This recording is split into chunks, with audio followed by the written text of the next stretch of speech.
A continuación, vamos a presentar a la doctora Josefina Amanda Suyo Vega. Ella nos trae el tema Procesos de construcción y reconstrucción de textos académicos en la investigación científica. La doctora Suyo Vega, doctora en Ciencias de la Educación, magíster en Docencia Universitaria, licenciada en Educación en la especialidad de Matemática y Física, bachiller en Educación.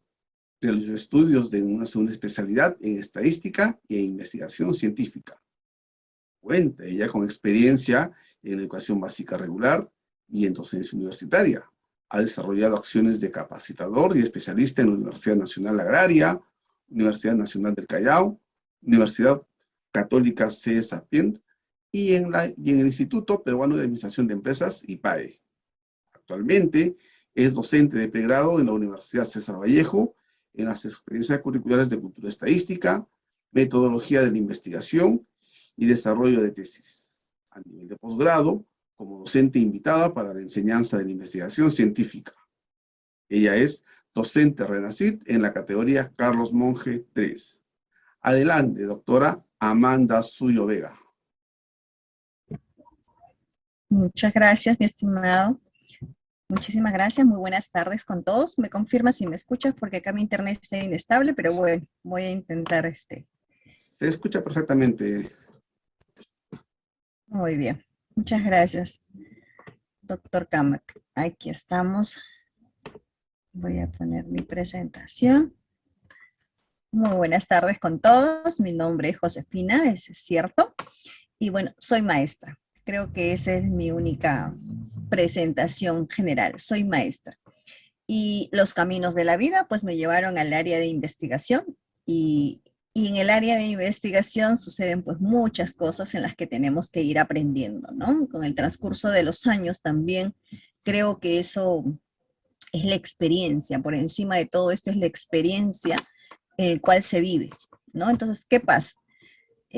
Actualmente estoy dictando el curso de desarrollo del proyecto de investigación, que es digamos que la última etapa ya, donde nuestros estudiantes terminan la carrera universitaria, ¿no? Entonces, en este caso es de la Escuela de Educación Inicial, estamos ya en el último ciclo.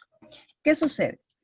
Cuando están los estudiantes preparando sus proyectos de investigación, que es una etapa antes de la sustentación de la tesis, la universidad, yo creo que en cualquier otra universidad también sucede lo mismo, pero específicamente en este caso, nuestros estudiantes pasan por un proceso de antiplagio a través de un software que nosotros trabajamos con el Turnitin. Y bueno, empieza la tarea titánica porque uno le puede guiar en el proceso de enseñanza, de cómo se redacta el proyecto de investigación, cómo se hace cada parte que ésta tiene, pero cuando nos sometemos a este sistema, resulta que el porcentaje de Turnitin es muy alto, ¿no? Entonces, ¿qué hacer? No soy docente de comunicación. De pronto alguien dice, pues eso le corresponde a alguien que maneje el área, y no es cierto. Soy licenciada en matemática, en educación matemática. Entonces, maestra que enseña matemática, por si acaso, en educación, pero por eso les decía que de pronto el enseñar investigación nos conlleva a unir todo tipo de aprendizaje. Mi objetivo era valorar los procesos de construcción y reconstrucción de datos académicos en la redacción de los antecedentes de la investigación científica. ¿Cómo lograr que la redacción de los antecedentes sean informativos, objetivos y veraces? ¿Qué sucede? Que cuando los estudiantes tienen que buscar los antecedentes de una investigación, pues lo pueden encontrar en algún repositorio, lo encuentran en un artículo, lo encuentran en cualquier lado. Entonces cogen el texto que se parece mucho a su investigación y lo colocamos allí, pues, ¿no? Dentro de su proyecto de tesis. O en la tesis generalmente, ya para la etapa final, porque ya estamos puliendo los trabajos, digámoslo, ya dejándolo bien, para ya de una vez sustentar. Entonces, pero ¿cómo hacer para que este texto, que lo he cogido de un artículo científico o que lo he cogido de una tesis, no tenga nada de similitud cuando pase el software antiplagio del Turnitin, por ejemplo, ¿no? Para ver el porcentaje de similitud. Entonces, mis estudiantes generalmente la dificultad que ellos han tenido es de que pues profesora, sí, obvio, le tengo que colocar el título, profesora, pero sí, no puedo inventar nada, o sea, sí o sí me va a salir el porcentaje de similitud. Entonces, los estudiantes, primero, necesitamos incorporar este proceso, digámoslo así, este proceso para que se cumplan, uno, las normativas, dos, para que no aparezca ese porcentaje de similitud, tres, que este sea de una base de datos indexados.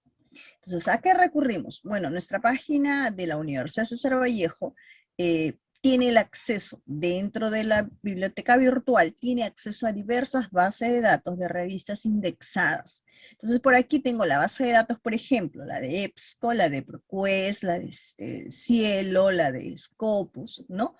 También tenemos ERIC, Multilegis. Entonces tenemos muchas bases de datos donde nosotros podemos recabar la información. Excelente, eso es muy buen paso. Primero, entonces, los estudiantes ingresan a la página de la universidad, a la base de datos de la biblioteca virtual, que está en la biblioteca virtual, y con la seguridad de que estas bases de datos van a, digamos, que van a poder seleccionar los mejores artículos o los mejores trabajos o los trabajos que estén indexados en esa base de datos con la seguridad de que esté en una revista indexada, que eso es lo primero. Una vez que hace eso, sucede que el estudiante observa todo muy así, de muchos colores, y ¿ahora qué hago? ¿Qué copio? Entonces, yo aquí les he puesto con unas marquitas aquí como para darnos cuenta que cuando usted coge un artículo científico, va a observar esta estructura en el resumen. No estoy diciendo que estoy leyendo todo el artículo, estoy leyendo solo el resumen por ahora. Entonces resulta que en el resumen, lo primero que voy a encontrar es al título, obviamente, que tenga relación con mi trabajo de investigación. Luego voy a encontrar los autores, ¿okay? Voy a encontrar de dónde son estos autores, pero también tengo que fijarme dónde han desarrollado el trabajo de investigación. Luego, el enfoque, si es cuantitativo, si es cualitativo, si es mixto. ¿Por qué? Porque no puedo coger un trabajo cuantitativo si mi trabajo es cualitativo, salvo que dentro del texto o dentro de las conclusiones exista un comentario, un resultado que me pueda ayudar. Pero en términos generales, no voy a generalizar que si es cuantitativo no lo toco, sino que al contrario, pueda que yo coger ese artículo siempre y cuando fomente o me ayude a la redacción de mi trabajo. Si no, es evitarlo, ¿no? En cuanto al objetivo, también es muy importante leer el objetivo, la muestra, los resultados, la conclusión. Digamos que todo esto lo voy a observar generalmente en el resumen de un artículo científico. Pero si no están todos los datos que yo quiero, pues puede leer el interior del artículo. Pues esto no es novedad, creo que todos lo sabemos. Entonces, ¿qué hace el estudiante? El estudiante es muy lindo y coge todo el texto, me borra ciertas partes y ya, lo coloca en su proyecto, ¿no es cierto? Entonces, ¿qué hacemos? Bueno, ¿en qué consiste lo que he trabajado y en qué consiste lo que hemos desarrollado en este ciclo académico? Resulta que en el aula tengo ahí un grupo de semilleros de investigación y tengo un grupo de alumnos que trabajan conmigo en los que es grupos de investigación.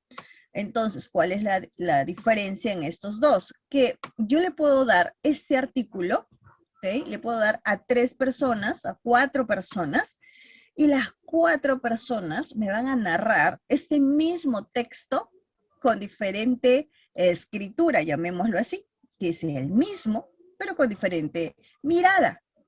¿Por qué? Porque cada uno tiene su propia forma de interpretarla, aunque no me esté inventando absolutamente nada, por si acaso.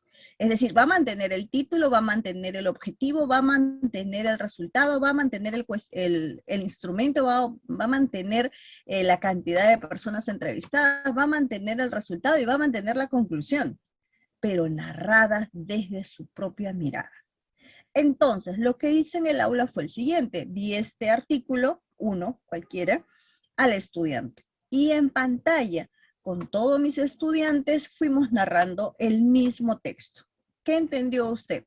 Y el primer alumno me narra un texto. El segundo alumno me dice, igualito que ella. No, otra vez, con tus propias palabras. Cuéntame, ¿cómo fue la narración? A ver, cuéntame, ¿cuál fue el objetivo? ¿Qué utilizó? ¿Cuántas personas fue a entrevistar? ¿Cuál es el resultado? ¿Cuál es la conclusión? Persona por persona. Y la segunda o la tercera persona me dice, es que ella ya lo dijo. Ajá, muy bien. ¿Qué dijo ella? A ver, cuéntame. Ah, y ya empezamos. Pero de persona a persona, por más que sea el mismo texto, con las mismas características que no me puedo olvidar, son el mismo texto, pero narrado de diferente enfoque. Entonces, mire, todo este texto que generalmente tiene unas 18 hasta 20 líneas, que es lo que nos piden, 250 palabras, máximo 300, siempre nos piden para un resumen. Lo que se puede hacer es pedir a los estudiantes esto, por ejemplo, ¿no? Que hagan un breve resumen de todo este resumen que han leído y lo transformamos a este texto. Y ustedes observan, por ejemplo, el país donde se investigó, el título, no lo voy a narrar literalmente todo, sino la variable de estudio, en este caso ha sido competencias didácticas virtuales. Voy a narrar el objetivo tal cual, ¿sí? Voy a colocar el enfoque, voy a colocar la cantidad de participantes, voy a narrar el instrumento o los resultados y me alcanza para colocar el autor, el año, ¿no es cierto? Entonces con la cita respectiva. Entonces, esta, por ejemplo, es la mirada de un estudiante. Dice, en México se investigó sobre las competencias didácticas virtuales y empiezo con toda la tarea que me falta, que es el autor, el año, el objetivo, la muestra, el resultado, la conclusión, ¿no es cierto? Pero un segundo estudiante con el mismo artículo, me puede narrar lo mismo, pero con otro texto. En México investigaron, profesora, investigaron porque era plural. 2. En México se investigó sobre, fíjense la diferencia, en México se investigó sobre las competencias didácticas virtuales. Acá dice, en la siguiente, a ver, no sé si se puede acá, en México investigaron sobre.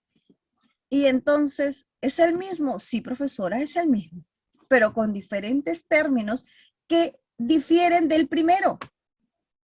El primero decía, al igual que todas las universidades, y empieza con un texto mucho más grande, obviamente, ¿no? Y entonces fíjense en el segundo, la mirada del segundo estudiante, con el mismo objetivo, con el mismo instrumento, con el mismo resultado y con la misma conclusión y agregándole la cita respectiva, ¿no? Alguien me preguntaba también, ¿y por qué colocas el autor al final? ¿Por qué no colocas el autor al inicio? Pues porque depende del investigador. Si el investigador quiere decirme que es más relevante lo que ha encontrado y luego puedo colocar al autor quien dijo eso. Si para mí es más importante, por ejemplo, en una teoría, como la teoría de Goleman, la teoría del enfoque constructivista, del enfoque, no sé, cualquier otra teoría, por ejemplo, para mí es más importante la teoría. Ok, primero la teoría y coloquemos al autor después. O quién es más importante para usted en este momento. Alguien me dice, no, primero es el autor y luego el año. Eso depende de la importancia que usted le dé al trabajo. Es decir, usted, el investigador es quien establece el orden, porque él me dice, y yo he visto que primero colocan el autor y luego el año, porque usted considera que el autor es mucho más importante que es lo que se dice. ¿No? En este caso, para mí, es donde se investigó, qué se hizo y luego coloco el autor. Muy bien, ¿cuáles son los resultados de esta investigación? Ya me están diciendo que me queda tiempo. Pues para mí el trabajo en sí ha sido, lo primero que fue es eliminar el Turnitin, que fue eso, digamos, que fue el macro que me guió a trabajar de esta manera. Pero por encima de ello hemos desarrollado otro tipo de habilidades, otro tipo de capacidades que poco a poco se han ido mejorando. Lo que sí me puedo jactar de este grupo humano que el cual estoy trabajando es que aprendieron a redactar de tal manera que su porcentaje de Turnitin se vio tan reducido, que ellas mismas aprendieron, por ejemplo, a buscar los sinónimos, cosa que antes trataban de copiar literalmente y no entendían cómo hacíamos el cambio. Pues buscábamos palabras muy similares y buscábamos sinónimos de esas palabras. Entonces, poco a poco han ido mejorando en cuanto a redacción. Y la verdad, sí, desde el 2021-1 hasta el 2021-2, que viene a ser ahora ya que están en la tesis, literalmente. Así como le digo, no fue nada sencillo lograr, porque los estudiantes mencionan siempre de que, pues sí, que puedo hacer si se repite solo la carátula y que solo el término es igual y por eso se tiene que copiar.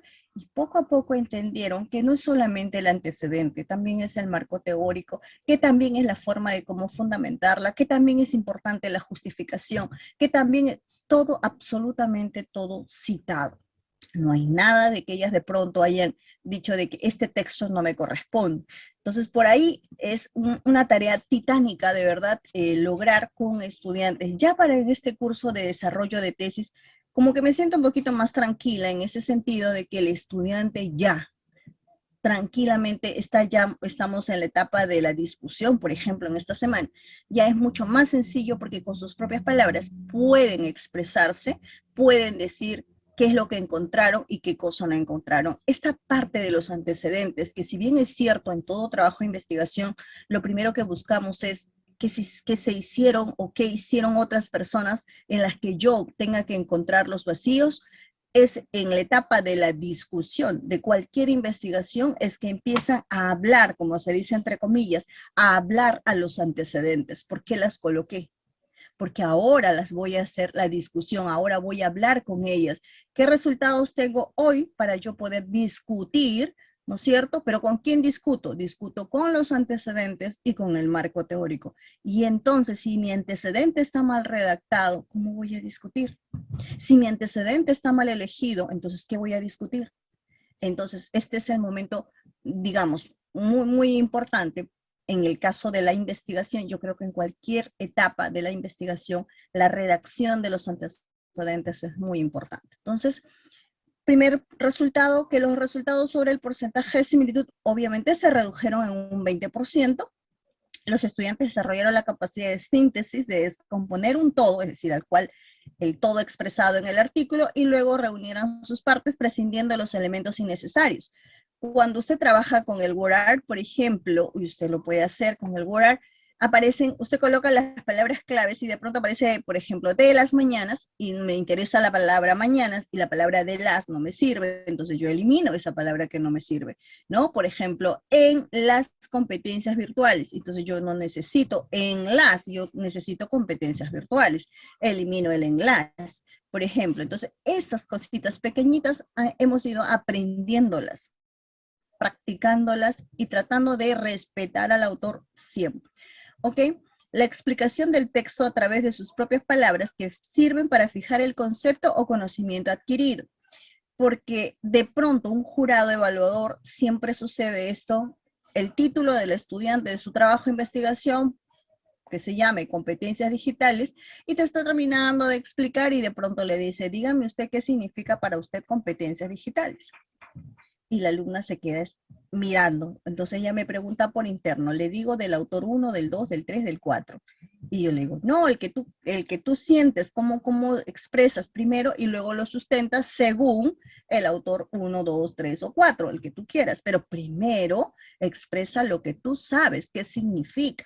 Y posterior a ello, sustentado en, y allí sí colocas al autor. Entonces, esa forma, por ejemplo, de aprender no ha sido sencilla tampoco, pero digamos, con la práctica esto se ha ido mejorando. ¿Okay? Cuando yo digo que utiliza palabras distintas, pues sí, el enriquecimiento del vocabulario de las estudiantes también ha mejorado y eso pues nos ha ayudado como profesionales a ellas que de aquí a unos días pues ya van a ser licenciadas, ¿no? En conclusión, la capacidad de análisis y síntesis permite conocer a profundidad las realidades con las que se enfrenta, simplifica la descripción, describe relaciones, aparentemente construye, aparentemente ocultas y construye nuevos conocimientos a partir de los que ya existen. En realidad, este trabajo de investigación nos lleva a todos, no solo al estudiante, sino al docente también, a desarrollar esa capacidad de análisis. No es sencilla, no es fácil, tampoco he dicho de que tenga que ubicarse y que tenga que hacerse de esta manera, porque es una práctica que se va logrando con la, digamos, con la práctica constante. No es que de pronto hoy me siento y lo voy a hacer. Es una práctica, ¿no es cierto? Es un hábito y de pronto esta se convierte en algo tan natural. El parafraseo, ¿no? Es ese raciocinio de entender primero el texto original para luego yo transformarlas. Es como un eje, ¿no? Aquí está el original y ahora cómo yo lo transformo, ¿ok? Pero es el mismo concepto, los mismos objetivos, pero yo la tengo que interpretar para que luego este quede internalizado en el estudiante. Esa es la tarea. ¿Okay? Bueno, también ampliar el vocabulario ayuda a la comprensión de textos científicos y finalmente la tendencia al plagio se reduce a partir de esta práctica pedagógica. Ahora, esto que ustedes observan aquí en pantalla, bueno, una captura de pantalla que expliqué en la sesión de clase, que las trabajé con ellas, y estas son mis estudiantes lindas y bellas que trabajan conmigo. Y bueno, también esta práctica lo llevé, bueno, y no solo yo, sino también mis estudiantes, trabajaron a través del YouTube. Entonces hacíamos nuestras sesiones de clase en lugar de hacerlas por 30 minutos o una hora, lo hacíamos finalmente en 3 a 5 minutos y explicando la sesión de clase. Muchas gracias, mi estimado. Creo que he terminado. ¿Alguna consulta?